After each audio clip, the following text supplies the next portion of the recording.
are established in order to further the objectives of the SADC protocol on trade in the elimination of technical barriers to trade amongst the member states. And this is a formal framework in which the cooperation in standardization, quality assurance, and metrology can take place. So it's all about how do we smoothen cross-border trade among ourselves within the region. Now,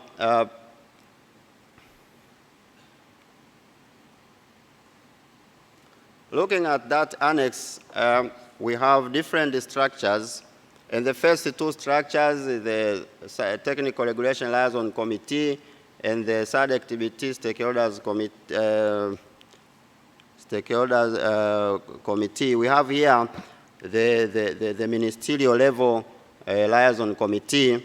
This is the upper body. But what I would like to stress here, what is important to stress here is actually how Tanzania has benefited to this structure on SADCAS, the SADC accreditation system. Since it was decided that we have to use in accrediting our processes, we need to use the SADCAS. Tanzania has complied fully on this, and we have laboratories in Tanzania that have been accredited through the SADCAS. And of course, we have our colleagues from weights and measures agents who participate in SADC mail work. And we also participate, as I've said, we have the metrology laboratories. So we participate under SADC cooperation in measurement for traceability. And of course, we have SADC STAN, and here is the function where we harmonize the SADC standards. And we have the SADC TBT expert group that advises SADC Secretariat on standards and quality matters. So at this point in time, I would like to stress that we participate fully as a Bureau of Standards on SADCA, SADC STAN, and SADC MET.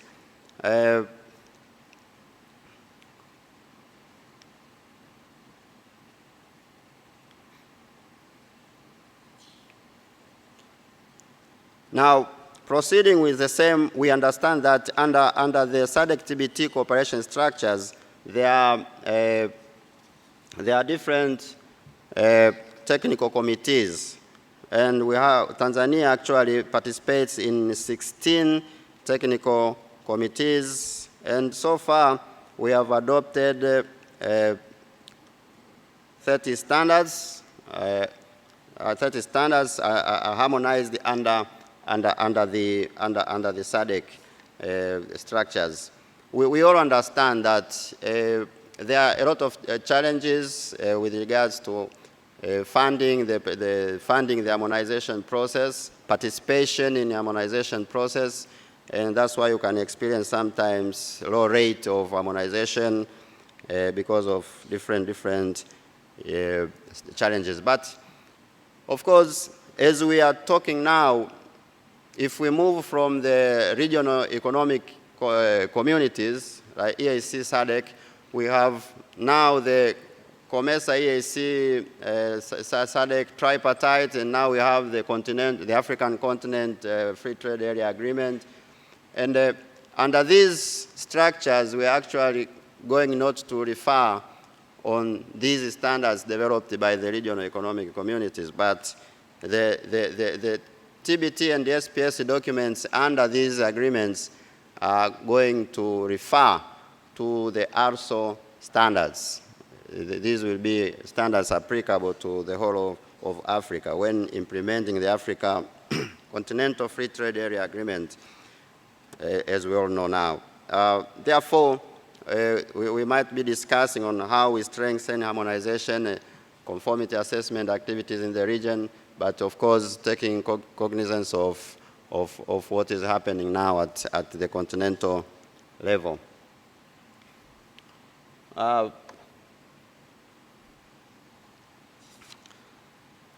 As I've said, we participate fully in accreditation, And under this structure, Tanzania Bureau of Standards is a focal point on the accreditation issues in the country. So we coordinate, we administer, promote, and we market accreditation within the country. And we all know the importance of accreditation, that when tested once, it is accepted everywhere. Then we have a number of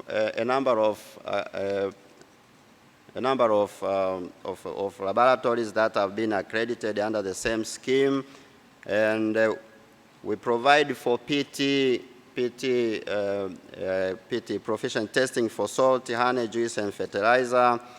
And of course, for the visibility of this accreditation, we always make sure that we have forums like the World Accreditation Day being celebrated accordingly to add value to accreditation issues. And of course, we have metrology issues, as I stated, and we have managed also under this to benefit a lot from the codex structures under metrology issues. Ladies and gentlemen, I would like to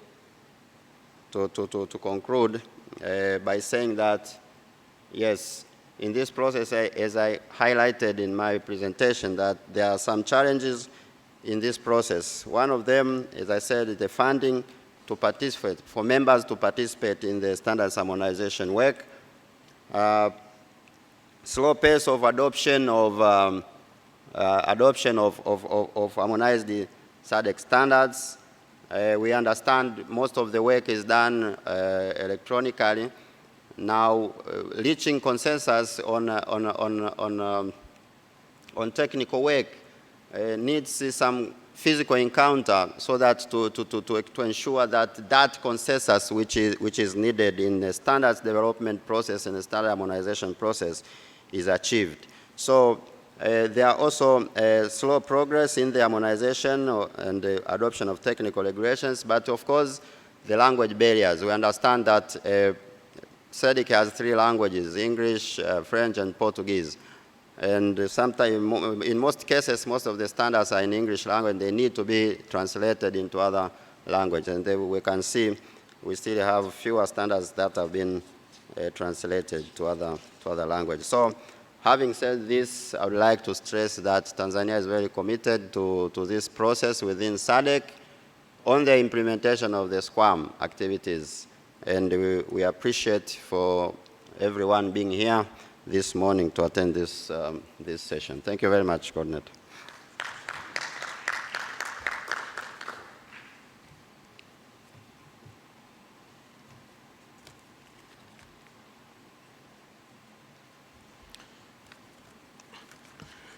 Thank you very much, Mr. Lazaro, for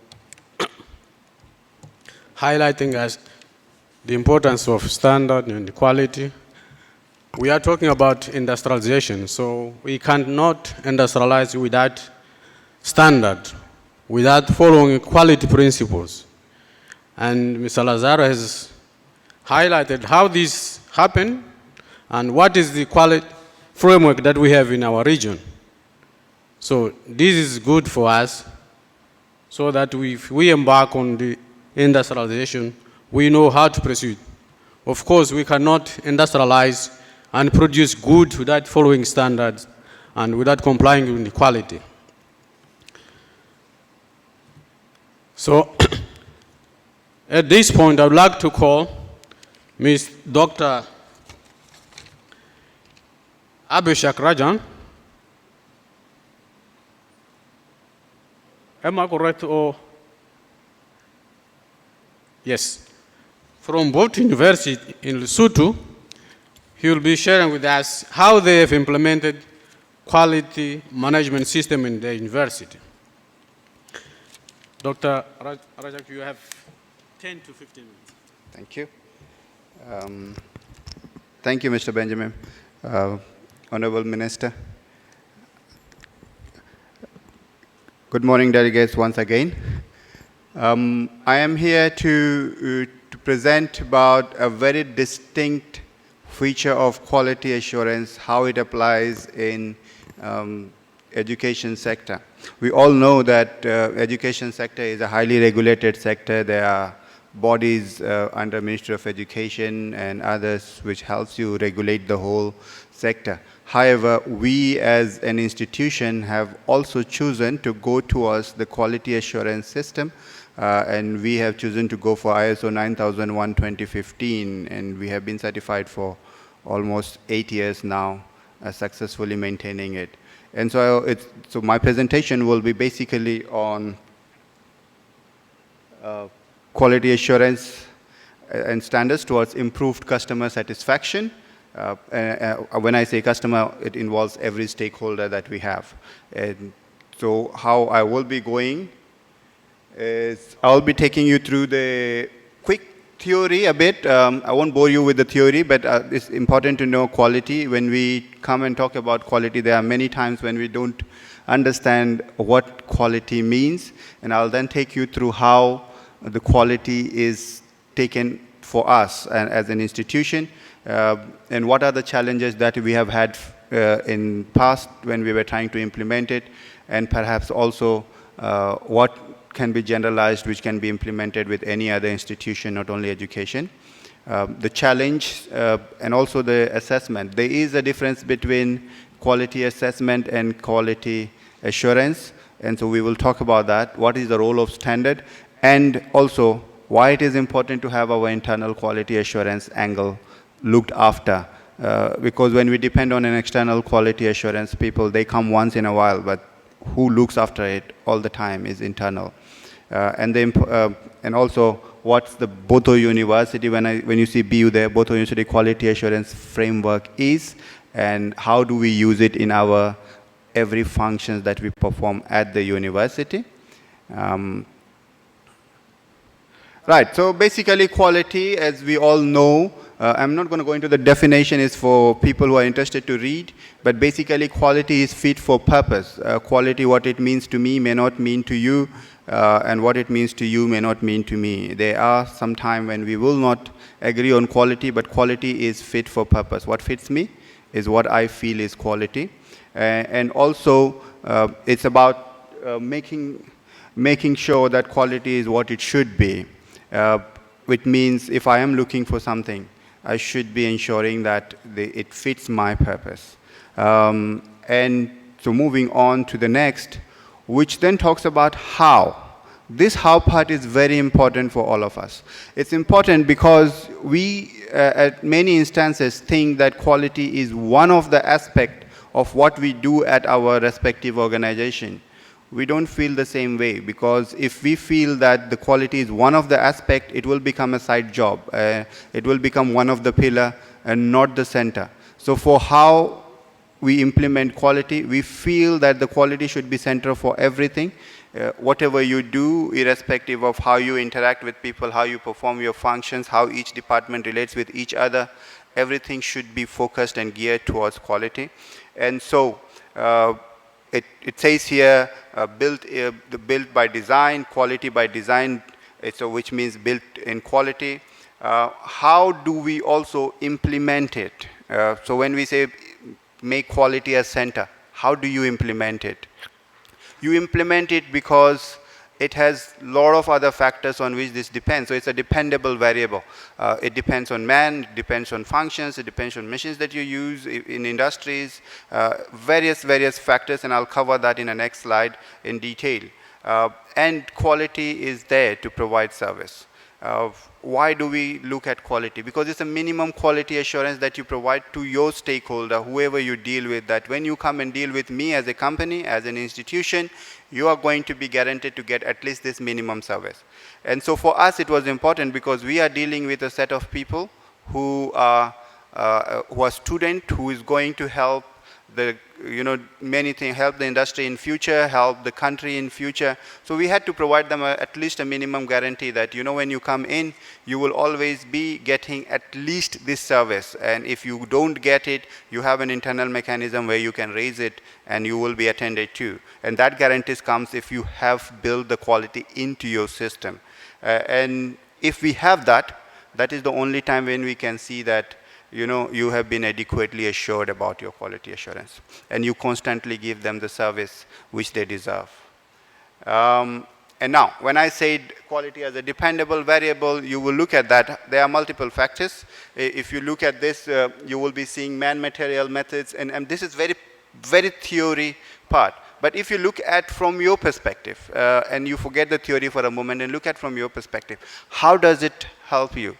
The first thing that when we talk about quality, the people say we don't have adequate resources to meet the quality requirement. We need more resources. What are we talking about? Are we talking about resources in terms of funding? Are we talking about resources in terms of manpower? Are we talking about resources in terms of environment that we are in? Or are we talking about resources in terms of the materials and machines that we use? It can be anything. But for you to implement quality, you need to have all your factors sorted out. And that's what we do at our place. If we go to the next slide, you will realize that, when we say built into the system, what do we say? We simply mean that system is nothing but an interconnection of everything that we do.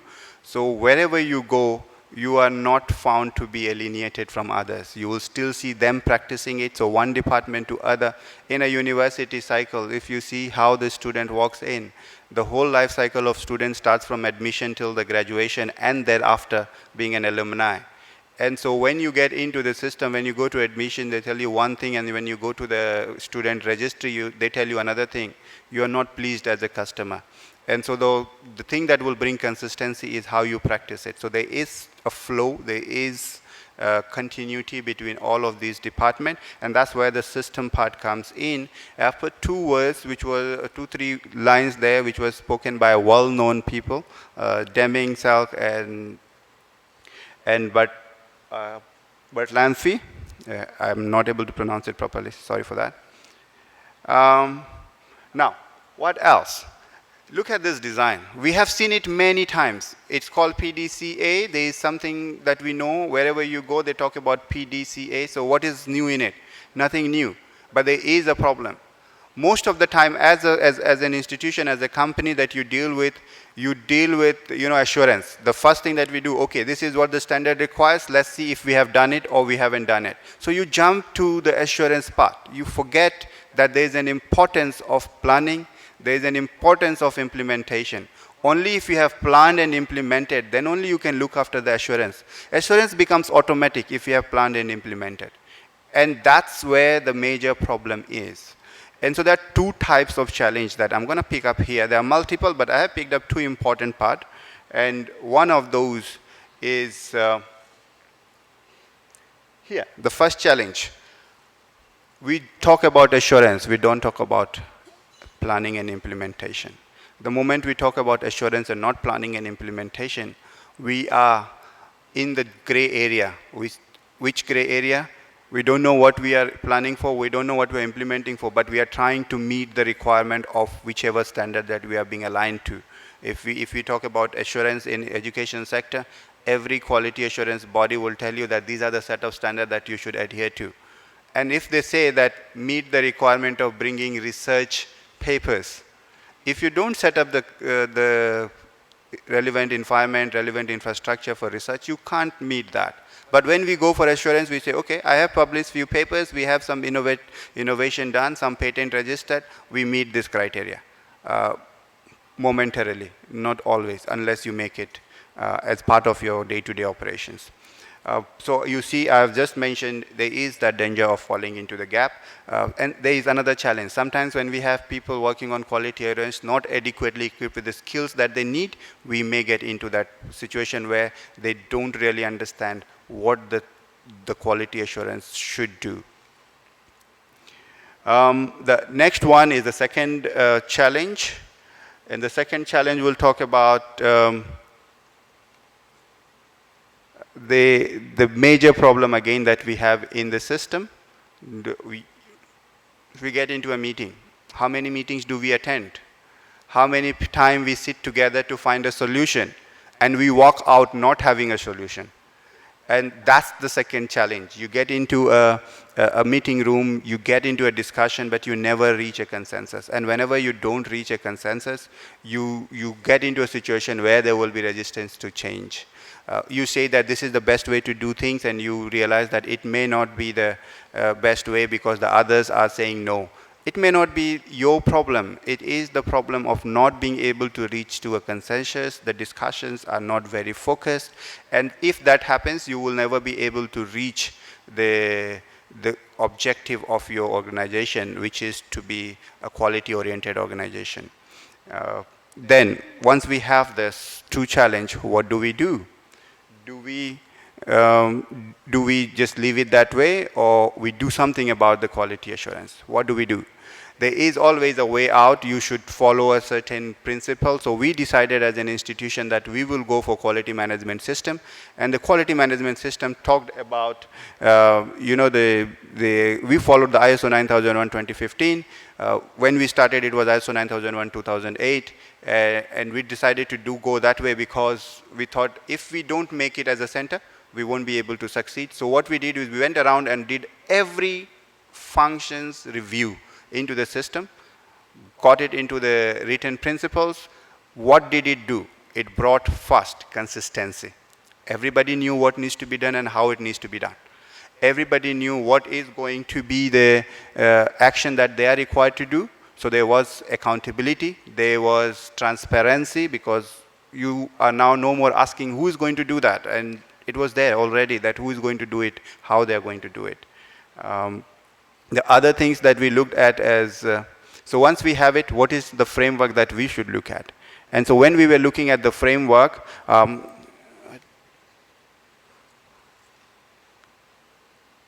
okay, this is the follow-through, the challenge, the key findings, the major causes, and the action that we took was to go for the QMS system.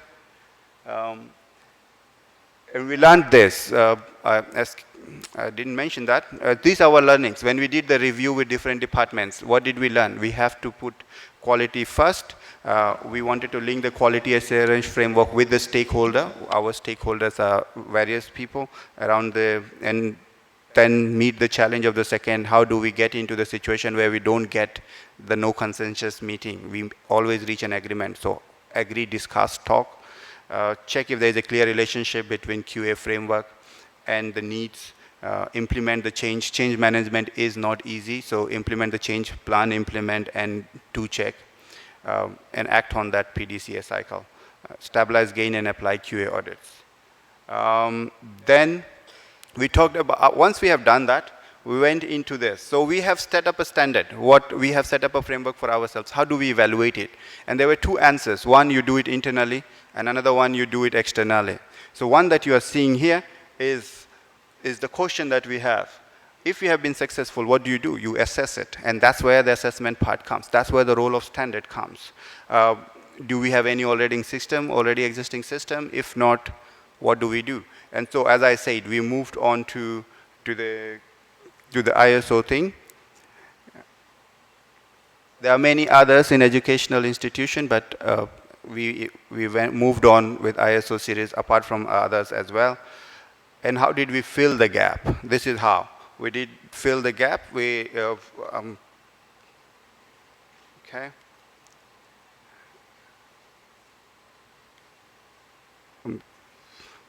Right. So how did we fill the gap? Here. Put more emphasis on quality pillars. Have the commitment from the top management. If you don't have a commitment from the top management, you can't move an inch, because all the resources, the dependable variables that we talked about should come from the top management. Have the innovation part looked after, be customer focused, have the full participation from every employee in the organization. If you have a set of people who are not agreeing to it, you will not have a full-fledged quality assurance system. And quality by design, not by prevention. Okay. So what was the wish that the top management had? The wish was the quality must be the heart of the system. If I'm committing to it, it should be the heart of the system. So the Vice Chancellor of Voto University made a wish, and it says it should always be at the heart of the system. So how did we do that? And I was fortunately at the center of the development during the time when this whole assurance thing was going on. So we came up with a BU quality assurance framework. Okay, and this is what we followed. We had first the leadership. We talked about strategy and policies, standards and stakeholders, student stakeholders and other stakeholders that we have, resources and partnership, people. And this is important. And all of these then are linked to the process, and once the processes are there, you have forms, registers. These are documentation that you generate. Why do we do that? It's because whenever you have something to review, you don't review on the basis of who is saying what, you review on the basis of the facts, and that helps you in improving your system. Okay. And here are some examples as how we did it. I've captured some major functions. It's not all. For you to be able to understand, as an educational institution, we are mainly in doing education-related activities. So you will see here curriculum design and development, support services, quality management. I know it has gone very fast. Okay. And so these are some examples that we have. We have mentioned here, if you look at it, major functions, what are the tools that we use internally, and what are the assurance process that we use. So there is this function: plan, implement, and review. Right, so in conclusion, I would like to say that if you look at the two things that have been mentioned there, one thing that has taken us to where we are, and the context why we are here, is that last year we applied for ourselves for the award function that was there in Lesotho. Lesotho runs an annual quality assurance award function, so we submitted our application and we won it. And from there on, we went to SADC, SADC competition at the regional level, and we won it again, category 3 for service excellence. And so we have been testing our system against different opportunities that we get, and we have always been able to improve the system. We don't say that the system is 100%. You will always find an opportunity for improvement, but this is what has brought us the success. Thank you very much.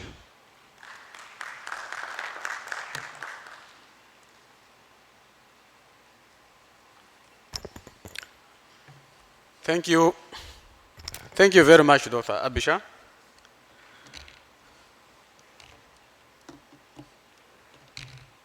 Actually, I should say that the company that we have here today, the criteria to be selected to be here, one of them was to run for Regional Quality Award that SADC Secretariat conduct every year. Before companies apply for Regional Quality Award, they do that in their respective countries, meaning that in all SADC countries every year, they organize National Quality Award, and the winner can apply for Regional Quality Award. So we brought here a sample of those companies that won at the regional level. I would just like to announce the arrival of our last speaker, Mr. David Sakala, who just arrived this morning from Lusaka. Mr. Sakala, welcome. At this stage, I would like to invite Mr. Tonderai Maruf from Zimtrade, Zimbabwe, to share the experience.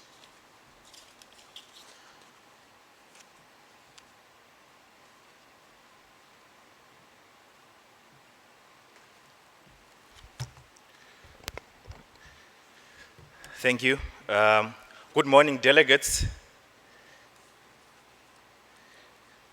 Yes, the Minister of Information and Technology of Zanzibar, my fellow speakers, fellow delegates, all protocols observed. Once again, my name is Tonderai Marufu. I'm from Zimtrade, Zimbabwe. Zimtrade is Zimbabwe's national trade development promotion organization. Thank you. We work with exporters to energize Zimbabwe's export growth. I'm going to give you out a presentation which is going to talk about quality standards. Quality standards as a basis for excellence. I just want to share with you that the issue of quality standards is really at the heart of all our activities, such that we've actually coined a statement each morning when you are greeting one another at Zimtrade. We don't say good morning, we say quality at Zimtrade, and the person responding will actually say energizing Zimbabwe's export growth. So that is the beginning of how we are inculcating the culture of quality at Zimtrade. Right. My technology is failing. All right. So the nature of my presentation, that's just an outline of my presentation. I will talk about Zimtrade to say who is Zimtrade and how are we structured to be able to promote our exporters. Then I'll also talk, number 2, about the journey that we have traveled in terms of the implementation of quality awards, right? I'll also talk about the benefits that we have realized as an institution in terms of the implementation of quality awards and how that has benefited both the institution, Zimtrade, and as well as our exporters. I'll also talk about, lastly, the impact that has had on our clients or our exporters.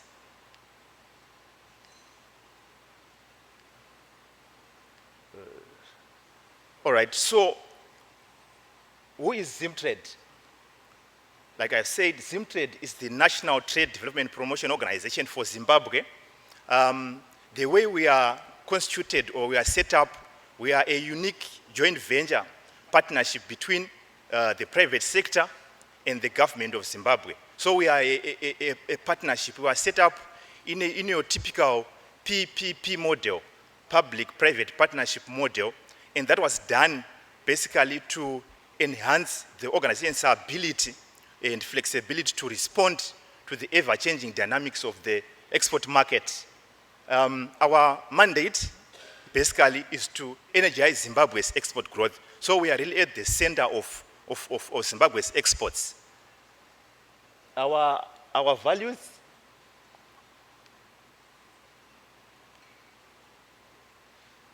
those are our values. Basically, we say as Zimtrade, we are focused, we are connected, we are trusted, and we are bold. That just spells our attitude in business. For example, when we say we are connected, we're basically saying that we have got a network of partners and stakeholders that we work with to ensure that we give the best service to our exporting clients.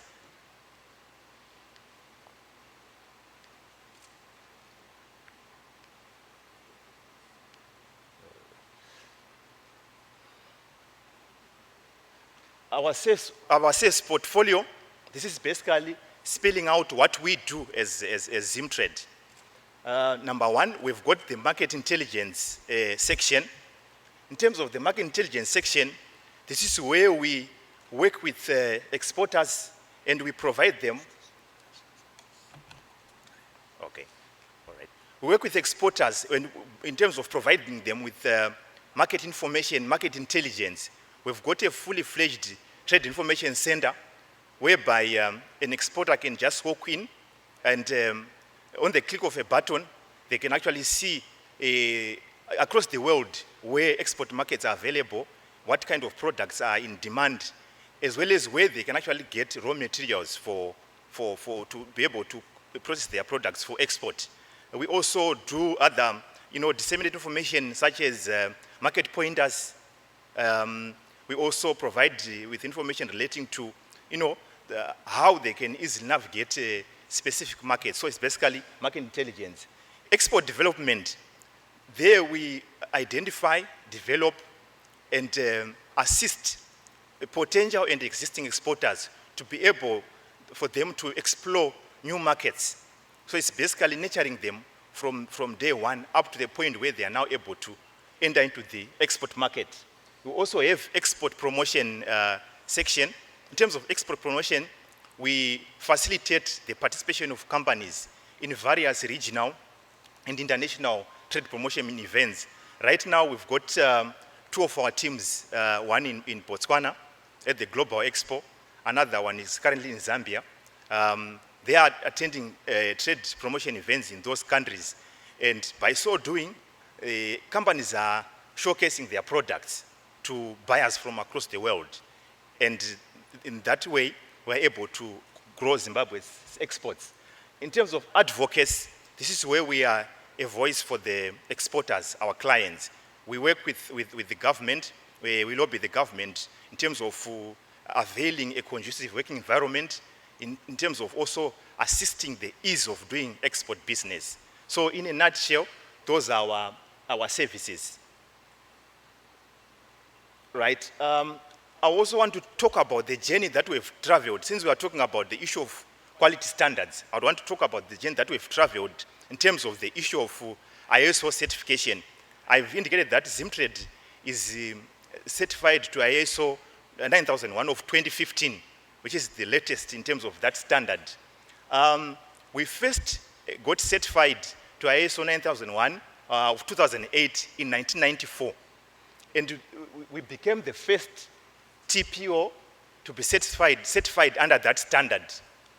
And since then, we have retained that certification, which means we've been ISO certified for a continuous period of more than 20 years, under 9001 of 2008.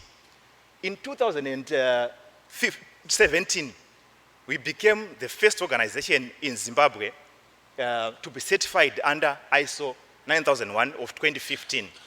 And that just shows our commitment to the issue of quality standards.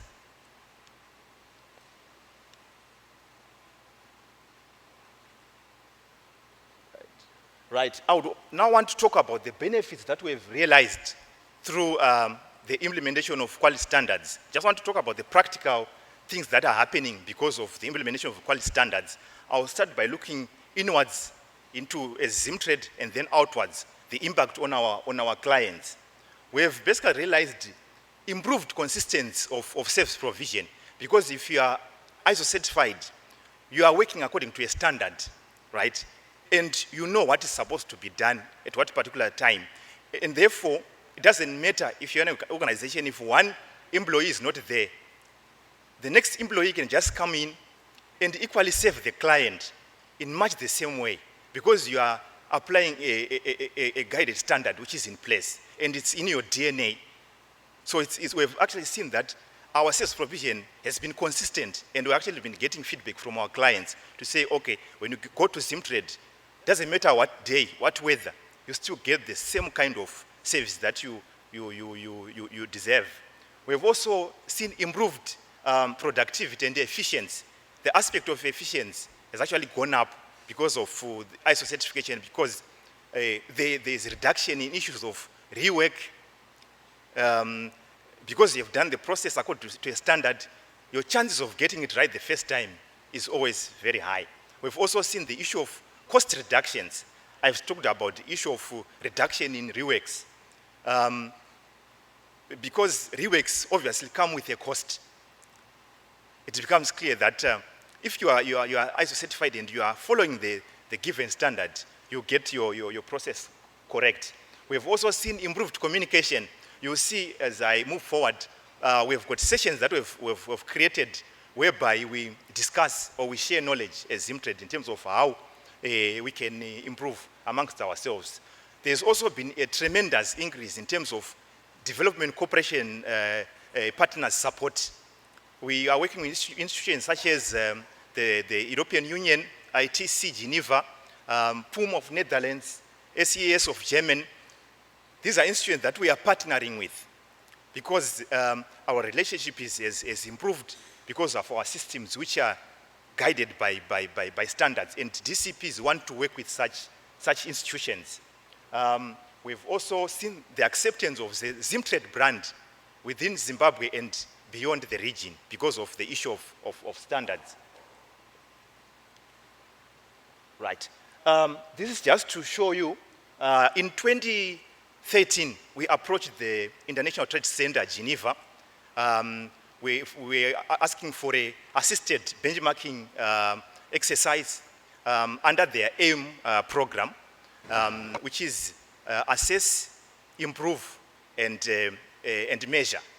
So in 2013, we were assessed by ITC Geneva in terms of the whole gamut of all our processes. And we scored a mark of around 30%, which was generally low. And then we entered their AIM program, where we worked with them in what we called the Performance Improvement Roadmap. And in terms of that improvement roadmap, we're supposed to be then assessed again in 2017, or rather 2018.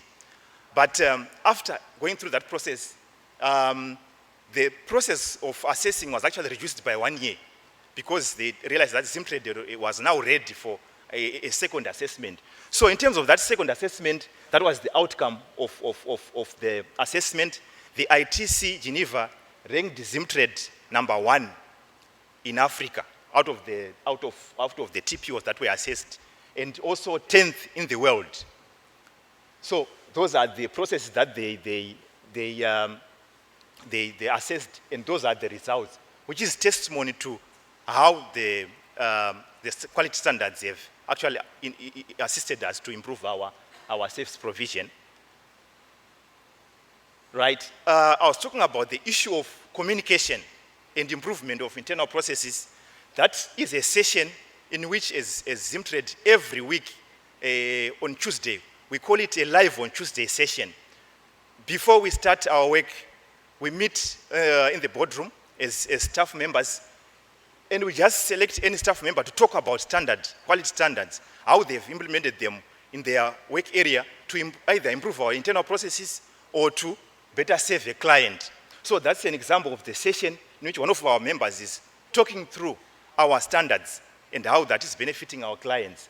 So some of the things that I could also emphasize that the issue of quality is at the center of all the processes. We don't treat quality as another animal, but quality is actually our everyday work. Some of the things that I could also highlight for you is that our employee engagement has really improved. Now we're at 59.3%.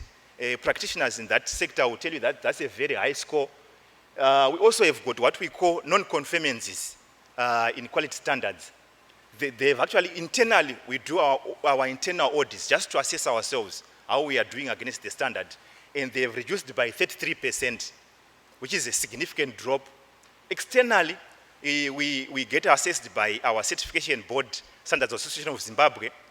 And in terms of our NCs, they've actually also reduced by 82%. They now average about 2 or 3 only in any audit that they conduct, which is testimony to the importance of the QMS system. Right. In terms of the standards, it talks about the issues of continual improvement. You don't rest because you've done well, but you want to aspire to be continually improving. So we have our performance measurement tools that we have.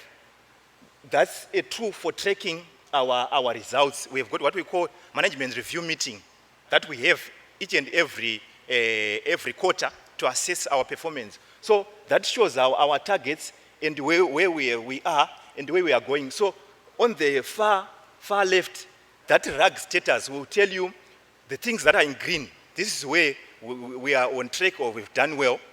Those in amber, we are on track, but they need to be looked at. And red, those are areas that are that needs quick attention because they are lagging behind. Right. Again, that's a corporate dashboard, which at a glance you can see the organization. We are again continually improving it to make sure that our processes are up to date and are meeting the best standards in the world.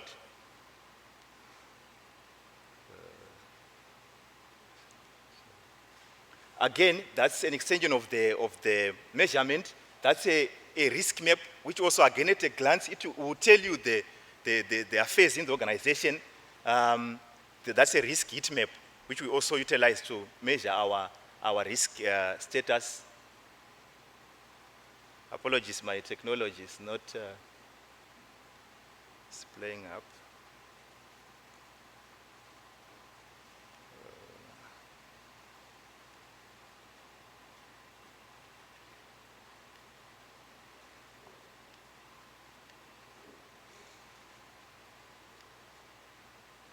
Okay, just now to quickly just talk about the impact on our clients. Just to give you the numbers, I think the numbers are important. You realize that because of the issue of implementation of quality standards, we now have fit-for-purpose solutions to serve our exporting clients. Our clients with properly assessed needs has improved from 60% to 91%. So we can now better service our clients because we know what they need.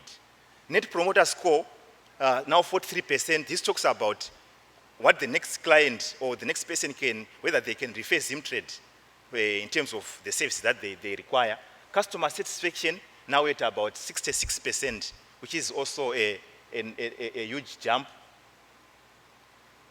I've talked about DCPs or partners that we are working with, PUM, SES, Department of International Trade, TradeCom. Those are all partners that we are working with.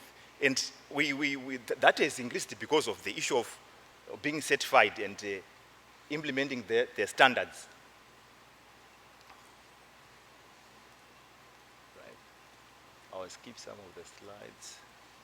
I don't know what's happening.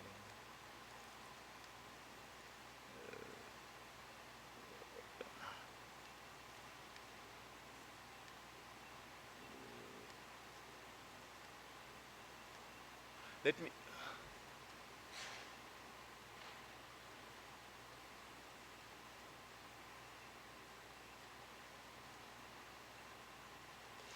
I think there's something wrong with the technology. Maybe I could just quickly round off. Yeah, I wanted this slide, which is where we are working with PUM and SES PUM is from Netherlands, SES is from Germany. And these are retired experts. We signed MOUs with these two organizations. These are retired experts who actually go on the factory floor, on the upcoming exporters and also the other existing exporters. They work with them, providing one-on-one knowledge to those exporters. And through these programs, we've actually seen huge cost reduction in terms of the cost to exporters. We've also seen huge improvement in terms of the product quality and improvement of their processes.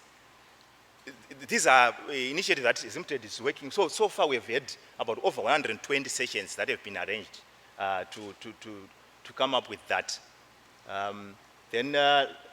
Again, this is Zimtrade way in eastern Zimbabwe with avocado farmers and pineapple farmers. Now, because we are talking about the issue of standards and technical barriers to trade, because these farmers are pursuing certification, it then is opening export markets even for small-scale farmers.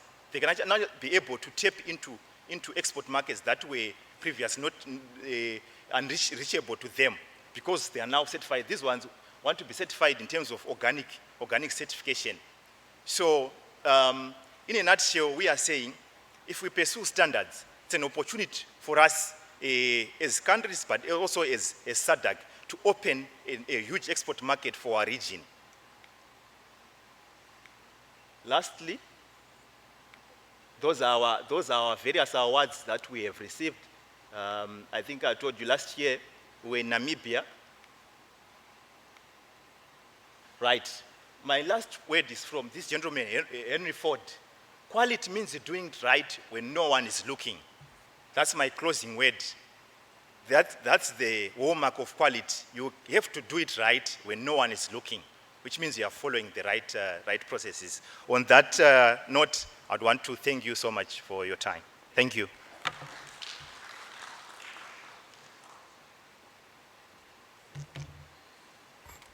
Thank you so much for sharing quality culture and quality benefit in Zimtrade. Actually, that award was this year, Mr. Maruf. The award was this year in Namibia. not last year. Yeah. Thank you. We are running out of time, but let's try so that we catch up. I would like to invite Mr. Jeff to share us his experience.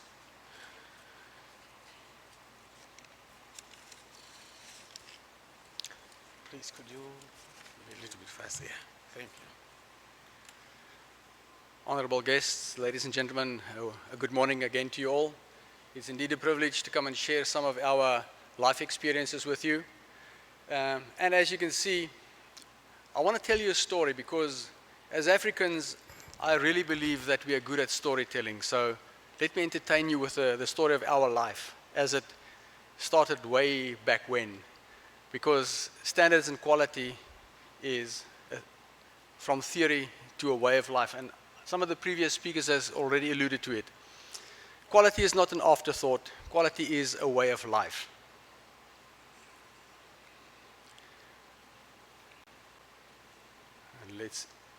So we say that we as a company, yes, it's on. I think so. Can you hear me all? Thank you very much.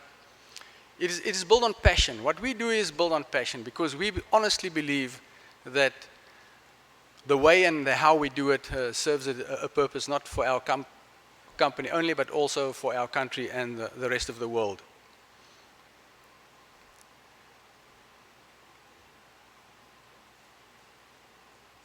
Let me start off with where we started off. We started off in 1990. Our first break came in approximately 2000 when we started with a huge contract to supply Boeing with parts for the interior and cabins. And that grew into 2003, where we started to supply aircraft parts for both Airbus and Safran, and we continued to supply parts for Boeing. And in 2007, we started with Airbus Defense and Industry, where we became a risk-sharing development partner in the development of the A400 transport aircraft. We designed, industrialized, and manufacture still the cargo liners and the cockpit linings for those aircraft. And not to say the least, in 2018, we started with the reorganization to also become a more worldly organization built on quality and standards. Looking at our company, we have approximately 660 employees. We turn around $30 million per year. We've got customers, as I've said, Airbus, Boeing, where we are first-tier suppliers. That means that we produce the part that actually delivered and installed on the aircraft in Seattle and in Europe. But we're also second-tier suppliers where we provide parts that goes into the aircraft at subcontractor level, and they deliver the parts then to the final production and assembly lines. And in the bottom of the slide, you can see that we've also been privileged to be awarded a SADC Trade Award in 2018, and that's exactly why I'm here, to come and share some of our experiences with you. The parts we manufacture ranges from simple sheet metal parts to extremely high technology composite and fiber reinforced parts. And just to give you an idea of what some of these parts look like. On the top left-hand corner, you see something that is called a tracker, and it sits on the wing of an aircraft. And yesterday when I flew in from Johannesburg, and as we took off from our international airport there, I was extremely proud because we flew in an A320 aircraft, and I was sitting just aft of the wing, and I saw that these flaps were extracting, and I realized that one of the products that we made in our factory is sitting in that aircraft, and that makes us feel safe, and we know that we will fly and we will reliably touch down in Dar es Salaam. Those are the other parts. Some of those parts came in as flat sheet metal parts. We form them, we heat treat them, we shape them, and we assemble into sub-assemblies. And one day when you're in South Africa and close to Pretoria, you're more than welcome to come and visit the factory because we are proudly South African and we would like to share whatever we do with you guys. So let's quickly have a look at our market reality. In our marketplace, we have a 40% annual increase in production rates. And they force us to continuously drive down on price, as always. And these are market parameters that we cannot really handle very well unless we have a quality and a standardized system so that we can know where to reasonably cut prices without sacrificing on quality and without risking processes and procedures and standards.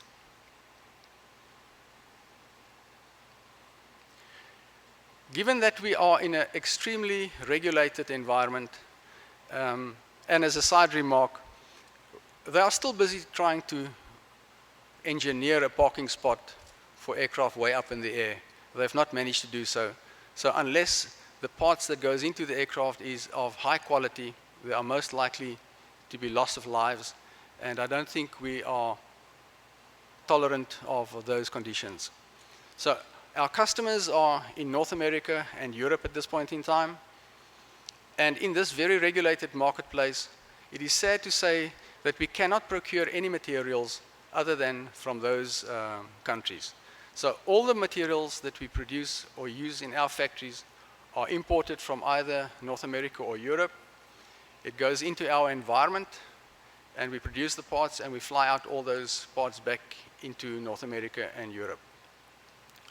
All within the constraints and the realms of standards and quality. So what we have done to achieve this quality and the standards is that we've decided to integrate all our business systems. And this thing is running away now. It's trying to catch up on time, but bear with me.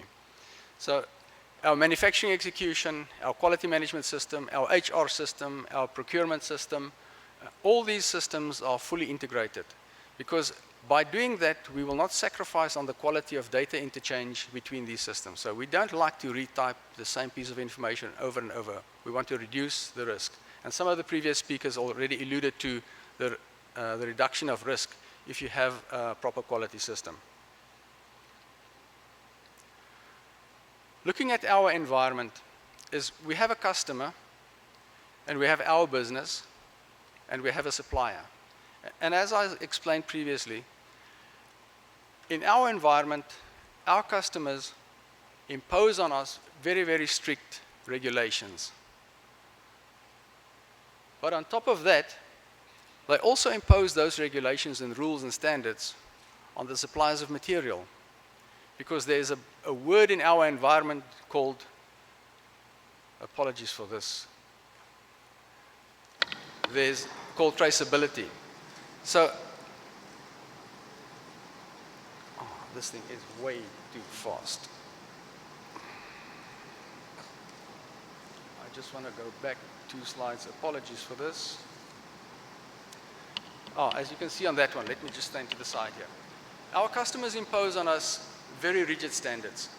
And they go so far as to impose all those standards to the level of the material suppliers. And what they coin that as is traceability. So whenever we produce a part and deliver it to our customer, they want to know at which mill run, on what day was this sheet of material produced, and through what processes did your factory process that material before you deliver that part into our environment. And that's why they also do very, very rigid and stringent compliance verification. And this is the dilemma that we sit in. So we are really the ham in the sandwich. You can hardly move if you want to trade with the Airbuses and the Boeings of the world. Those are the rules of engagement with those particular customers.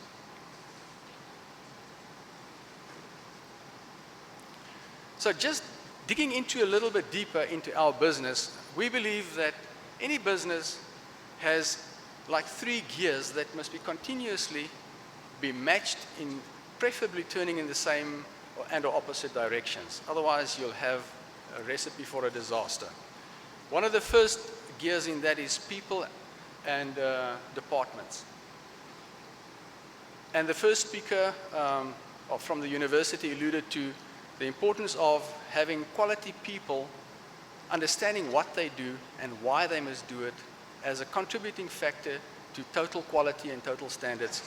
The other portion of it is processes and procedures, documented procedures so that somebody can walk into a department at any given point in time, take out a procedural manual and say, this is how I must do this particular job. There's no gray area. It is, this is how we do it, and that's why we do it like this. And last but not least, we also have tools and infrastructure that all subscribe and are all subordinate to standards and quality processes. Even onto our product. We also believe that product and quality, standards and quality is a way of life. You cannot inspect quality into any product. Inspection as a means is only a safety net to prevent faulty product from leaving your factory. That's all. If you don't have quality in the heart and in the blood, in the veins of people working with the product, understanding why those standards are so important, you will have a workforce of only quality inspectors and no workforce of doing the work. And it also goes through into checking and making sure that the raw material that you work with is of the proper and correct standard. You've seen a different version of this from a previous speaker, and it all starts off with a customer. The customer that has a desire or a need for a particular product, and they impose on you this requirement in terms of a specification or a long worded document, and that goes into your quality management system. But in the end, you deliver a product, and then you must measure customer satisfaction. And there must be a quality management system, and there must be a commitment from management and all the people in the realms of a quality environment that says plan, do, check, and adjust. Ongoing. It is not a once-off, let's implement it and run with it.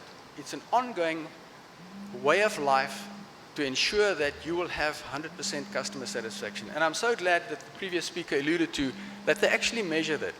And so do we. We measure our customer experience and their satisfaction, because that's how we know that we are delivering a quality product to them.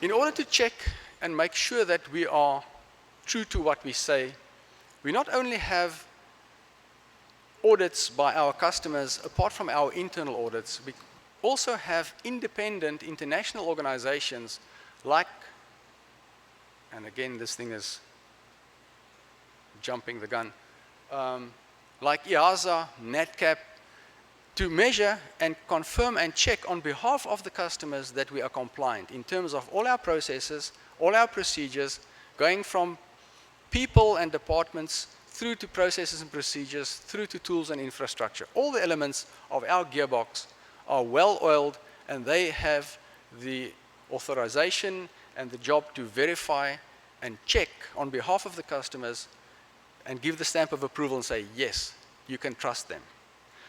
So let's change gears and say, why standards and why quality? What is the role of quality and standards for the industrialization of SADC? And when I did the sort of Dr. Google research in the preparation, I was astonished to see the huge block of countries that belongs to SADC. But what is alarming is that you see a lot of white lines on that. And those white lines represent geographical borders. But we all know that the world today is becoming virtual borderless. And this is exactly what we want to achieve with standards and quality. If you look at a brief highlight or a perspective of business, we see business as a value chain of suppliers to my business itself becoming a supplier to somebody else. And on top of having quality within the businesses and across the boundaries between businesses, we also believe that governments and organizations such as SADC must cultivate and provide an environment in which these standards and quality can be applied so that we can become a borderless environment, especially in our region, but also internationally. Some of the focuses and the approaches to standards, the principles, it is customer focused. It is not who I am, but what my customer wants from me. It is about leadership. It is about the involvement of people, getting people trained up and upskilled so that they can perform at their best to a known standard and to the desired quality. There's a process approach, the systems approach in management, and last but not least that I want to stay with is continual improvement. It's plan, do, check, and adjust. And again, plan, do, check, and adjust. And again, plan, do, check, and adjust. Ongoing. Because you can never kill the cycle of quality. It's a quality circle. And the advantages of having quality and quality systems and standards in your organization far outweighs the disadvantages. For the lack of saving some time, I will not want to read all this, so let's skip through this quickly. But there are some advantages and a few disadvantages. But we believe that standards and quality is the key to trade. The key to trade between companies within the same country, but also companies within the SADC region and eventually across all the boundaries and borders of the globe, so that we can become a total and truly international region that supplies product of a known standard so that people can trust us, knowing what the quality is that we deliver and what is the standard. I thank you for your time, and just as a reminder, if you really want to think and remind yourself of quality, whenever you fly again in an Airbus or Boeing aircraft, believe it that there's a small company in the southern tip of Africa that supplies parts to those reputable international companies as part of their aircraft systems, and we are proudly South African. Thank you very much.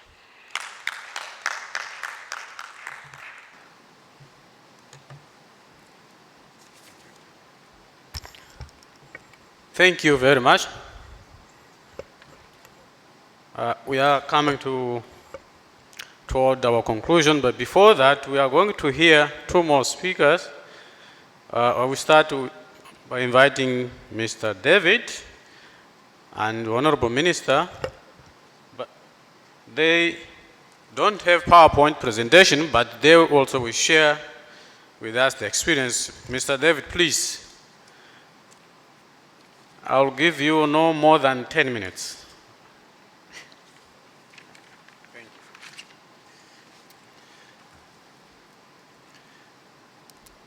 you. I want to thank you very much for this opportunity. Though I came late due to different challenges that still have been squeezed into the program so that I could also share our experience as Zambia as well as the company community market for conservation. First, I would like to thank the SADC Secretariat for arranging this program so that we could share, as well as the quality awards that were designed to encourage us as companies so that we can work extra hard in terms of implementing quality systems.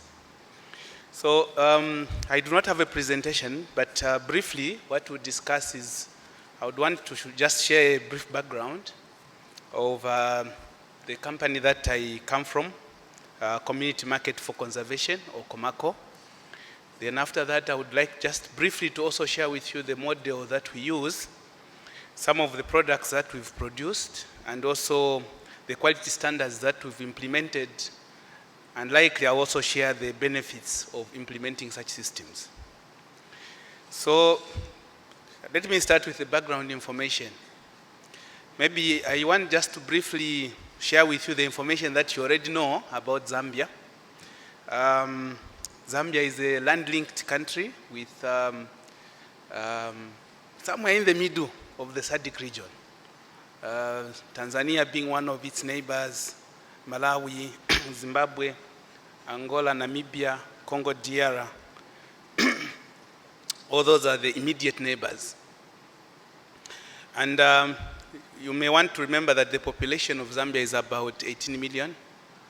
And the major two economic activities is mining and agriculture. So we work mostly with the agriculture sector. So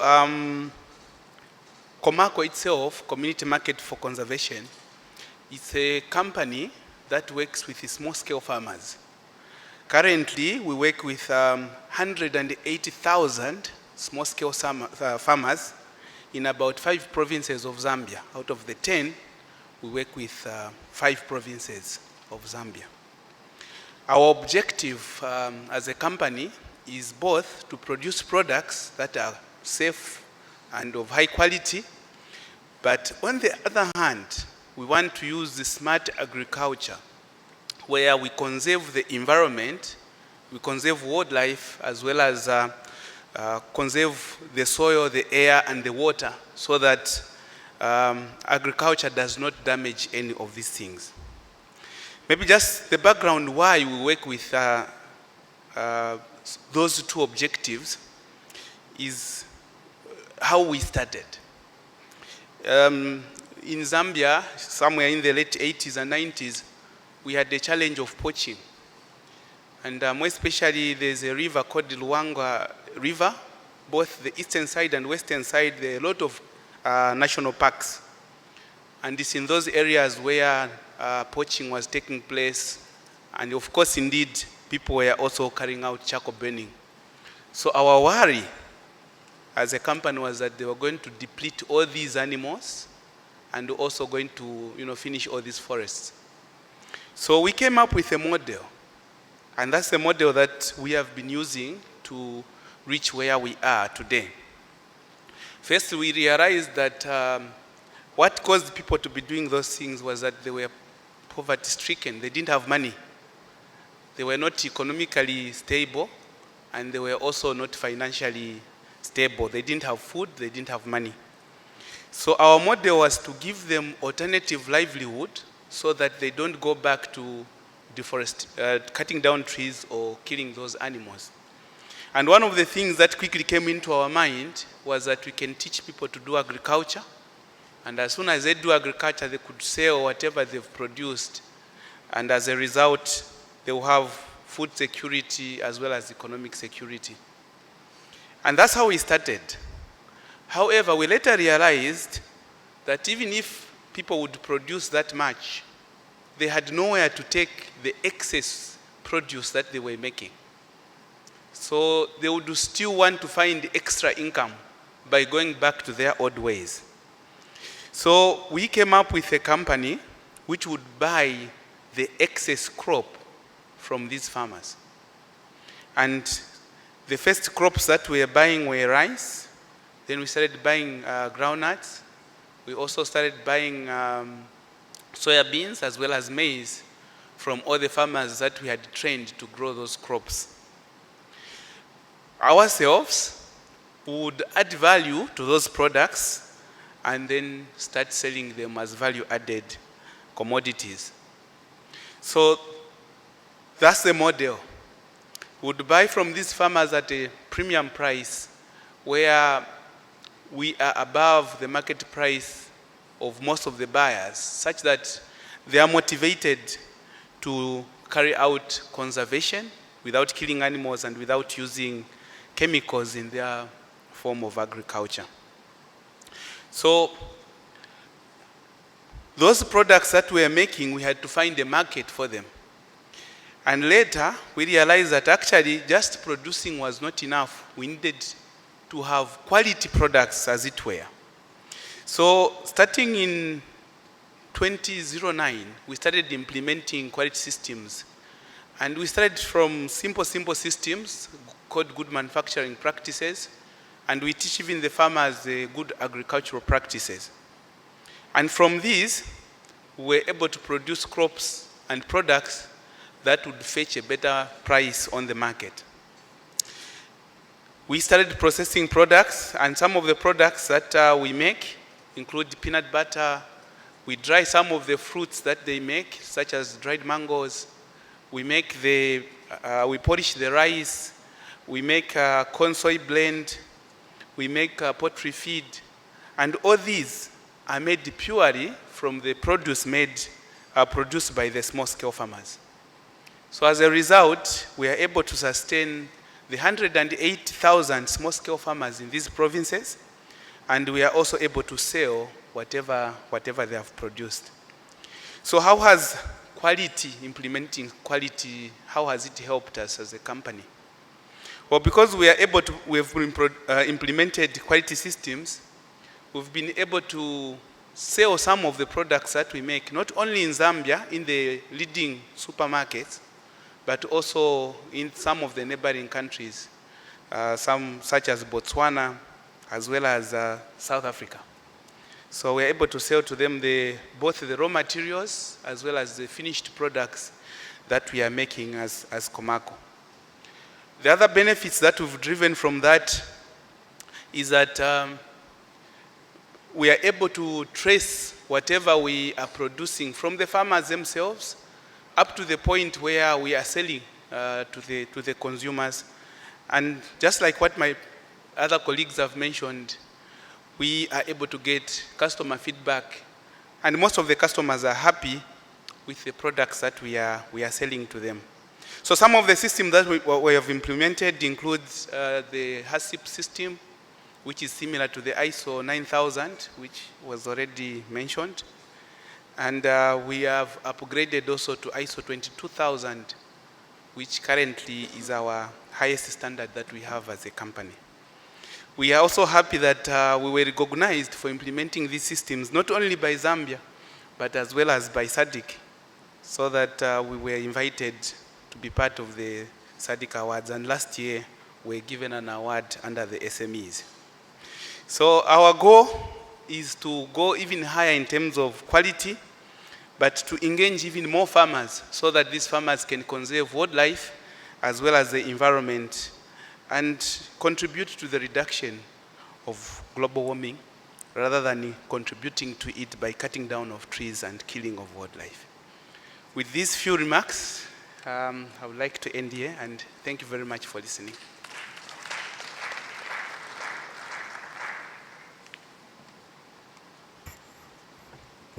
Thank you.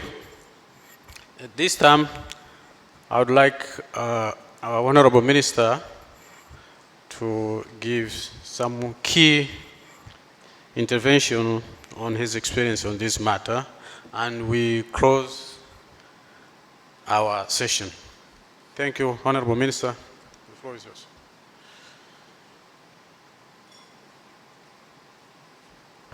Thank you very much, Mr. Chair, Mr. Cesario Benjamin. I think you are doing very well in English, although you said it's not your first language. And I also try also to use bilingual, because the interpreters have been doing a great job there. I've been listening Swahili, French, Portuguese, and of course English. So I'll be bilingual in the short intervention that you gave me. I would like to take this opportunity to commend and congratulate all the presenters for very great presentation. And I'm sure the whole audience has learned something new from their presentation. You'll agree with me. If you agree with me, a big round of applause for them, please. Thank you very much. I'll try to make my intervention on each presenter and leave a very short question at the end of how we as a region can benefit. I'm from a very small area in this region called Zanzibar. And for those of you who didn't get that opportunity, President Magufuli, in his speech, when he was delivering his speech here during the opening ceremony, he invited everyone to Zanzibar. And I'm stressing on the same point: if you have not visited Zanzibar, please take this opportunity to visit Zanzibar. You are all welcome. And that is part of my job I'm doing daily as well, to promote Zanzibar via tourism, because I'm a minister also for tourism. Secondly, in this intervention, I would like, as I said, I can express myself better in Kiswahili, so I'll be bilingual for the interpreters there who are doing commendable job to help me. I'll start with a presentation by my brother, Tanzanian brother, Mr. Lazaro, he spoke about very much going international through Tanzania Bureau of Standards, which is our main standards body. I was very moved to hear that you are working very closely with TFDA, Tanzania Food and Drug Authority. This can be a very good model for other SADC countries also, between the regulators who are regulating the standards and also the regulators who are regulating the food and drug commodities as well. And in Zanzibar, we have ZFDA, Zanzibar Food and Drug Authority, and also we have our own ZBS in Zanzibar, which is working very closely with TBS, as you mentioned. One item which I would like to leave with you as a question, and for the benefit of the audience, is how much have you done your efforts to these small and medium enterprises, because they are the biggest part of the population. If you go outside in the exhibition, yesterday I went there in the exhibition, I bought some very good chilies, and I recommend that you should also look at that. There's nice chilies, there's masala tea, there's very nice coffee, there is very nice cashew nuts, one of the best in the world. But these people, if you look at the back of the pack, they don't have a TBS logo. And they're not privileged to sit with us in this room. And they're the biggest chunk of our population. Zamani tulikuwa naita walala hoi. Wao pia inabidi wasaidiwe. Ni muhimu sana, lazima wasaidiwe. We need to help them to take them to the next level, because they are more than 85 to 90% of the population. In Zanzibar, ZBS has started something, is a temporary code. You will correct me, those who are coming from the Ministry of Trade and Industries. There's a temporary code which they've started. It's an interim code taking you from SME, getting to the top of TBS, getting those standards which you can export. And if we rely, I'm sorry for European friends of mine who are here, but if you rely on European standards, etc., they've set up very, very high standards. That's why most of our fish, although we have one of the best fish in our oceans, but we cannot export to Europe because of the highest standards set. And these standards need a lot of investment. Dr. Abhishek, you said about investment required in getting to the level of quality assurance and standards. And these investments are quite high to invest, and we are getting there as a developing nation. I must recommend everybody in this room to read this SADC Industrialization Strategic Roadmap. It's a very good document, and it expires in 2063. So calculate your age, you'll know exactly how old you are going to be in 2063, each one of you. This is going to expire in 2063, and it's a very, very good strategic document that touches all these subjects. So my question, which I'll leave to my brother from TBS, how are we helping? How are we promoting? There's a very nice session at Mikumi at 14:30 today on SME, SADC and SME.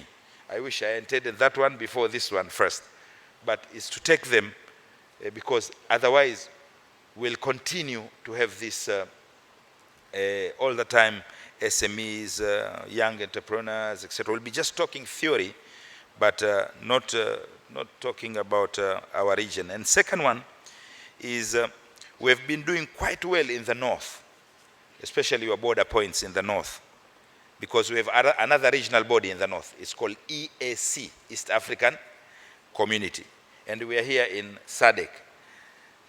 And SADC is, for our border, is mostly south, if you look at the map. How much are we going to promote southern corridor for the trade to interact rather than having a lot of barriers removing? And finally is about educating the public, creating awareness to the public, campaigning to the public that there are a lot of products that we have that we can export into the south. We have not really explored the markets into the south. All our focus is in the north. you know, Dubai and north of Africa and other areas, Far East, etc. When there's a big market also in the south that we can explore. So I would like to know TBS, the role that they are playing. I think it will be beneficial for the audience in this room. And then finally, of course, your cooperation with other bodies who are promoting our product. You set a good example. There is TanTrade, there is CEOs Roundtable, there is National Business Council, there is a TIC, there is CTI, Confederation of Tanzanian Industry, etc. You know, how do we cooperate, all of us together, to reach to this target? Commendable job for all the presenters. I would like to commend the presentation from Dr. Abhishek Ranjan from Boto University. It's an excellent, and I must admit I've learned a great deal. But I wanted to know also, in your curriculum there at Boto University, do you teach your students or your scholars on how they can benefit about these regional tariffs? Because they're not very well known, they're not very accessible. We need to give our people more access so that they can use more. I feel East African community tariff are more accessible than SADC, and I think the best place to start is at these education centers.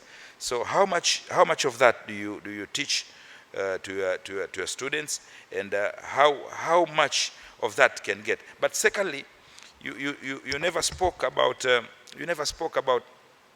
how your university, Boto University, can benefit other member states of SADC. You didn't do that marketing pitch of how people can access those courses, how I have a ministry that I'm running. I have information sector, I have broadcasting sector, I've got tourism sector, I've got heritage sector. I would like to know more from you, and I'm sure the audience would like to know more from you. How easy are you accessible? How easy are these courses accessible? How can these people attend those training? Are you doing tailor-made training for this specific area of quality? Everybody needs quality assurance. I think you can, if you highlight about that, it will add a lot of value to the great presentation that you did here today. Next is to my brother from Zimbabwe, Brother Tendai Marufu.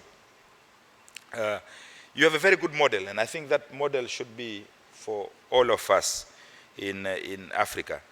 I think your model resembles TanTrade model, if I'm not mistaken. Your counterpart in Tanzania will be TanTrade, if I'm not mistaken. Correct me if I'm mistaken. And TanTrade has been doing a great job. We have this Saba, we have Nane Nane, we have Tisa Tisa, and the rest. You know, all these maoneshos are there. And TanTrade is actively participating in that. And we see a lot of benefits. We see a lot of exposure. I'm more concerned about the 85 to 90% again of the population. The mamantilie who are making the chili for the nyama choma in Zimbabwe, for example. The mamantilie who are making the spices, the masala tea, etc. In TanTrade, they have a particular space. They have their own particular space, they have their own particular forum, and the government, both governments, the government of the United Republic of Tanzania and the government of the Revolutionary Government of Zanzibar, supports them by incentivizing, by subsidizing, by providing them all these facilities to attend those shows. And my brother, I must tell you, some of them have got excellent products, excellent, but they lack that level of reaching the quality, because these people, TBS, they have a lot of forms to fill. They have about 20, 30 forms with certification. You know, for a poor woman who's sitting there outside, it's complicated to fill those forms. They cannot fill. They need help. They need assistance to fill those forms. And let's make it easy for them to reach to the level. So I wanted to know, do you have that kind of program like the way TanTrade is doing marvelous? Our ministry, both ministries of trade and industries, are doing a marvelous job of assisting these small producers. I don't know what you call them. I'm sure you have a local name for them in Zim, but a platform for them. I think if you would have told us about that, would add a lot of value also to your presentation. Last but one, to Mr. Jeff. Your second name is very difficult. Esehusen, did I get it right? I think it's a very good presentation and a commendable job. We are proudly Africans, as you say in South Africa, proudly South African, that today we have a company in Africa that is providing to the big players, Airbus and Boeing in the world. I think that is great. But I wanted to ask you, from your market research, Africa, especially our region, SADC region, most of the aircraft being used are aircraft that can access those airstrips. They call them airstrips. And the biggest market here is caravan. I know because I come from that industry. Have you looked into that market? I'll tell you something. President Magufuli, when he was delivering his speech, touched the subject of tourism. In Tanzania mainland, we have 1.5 million tourists a year. In Zanzibar, 530,000 tourists a year. Our main GDP driver is becoming slowly tourism. After agriculture and minerals, tourism is coming up as our main driver. We are blessed. We have safari, we have the top safaris, Tarangire, Ngorongoro, Manyara, you name it. And all these tourists, their main access is via caravans after they land with these big Airbus and Boeing aircraft. Have you looked into that market? Can caravans get access to your parts in Africa? Are there enough service centers for caravans? In Tanzania, I was just looking at the internet, there are 200 caravans registered already. But they are saying through the authorities that by year 2050, this number might quadruple, might be 4 times. So this region, connectivity between here, Kenya, Uganda, all the SADC regions, can be caravan in future. Can be caravan. And accessing all these tourism market airstrips. They are carrying, I was trying to get the number of flights at Dar es Salaam airport by caravans. They are more than international flights. So local and regional flights is more. Have you looked into that market of these smaller aircraft for what is realistic for our region? And finally, South Africa is a big player. If you look at the statistics and GDP per capita income, it plays in the league of BRICS. It is in the league of BRICS. So it's a very good example for us and for what is written in this booklet towards poverty alleviation. I think South African model is a very good model. So I wanted to say that one. The last presenter, I couldn't say much. I think it's a great presentation. I wish we had your slides, but unfortunately there wasn't much. I would like once again to thank the SADC Secretariat for giving me this opportunity to share my views with all of you in this room. But on quality-wise, especially from the presenters here, let's also focus on the pulling effect of our biggest chunk of communities and people who are at the lower level to get to that standards that are required in our region. Asante sana and hongera sana, Secretariat, for putting these very, very amazing presentations together for our region. Asante sana.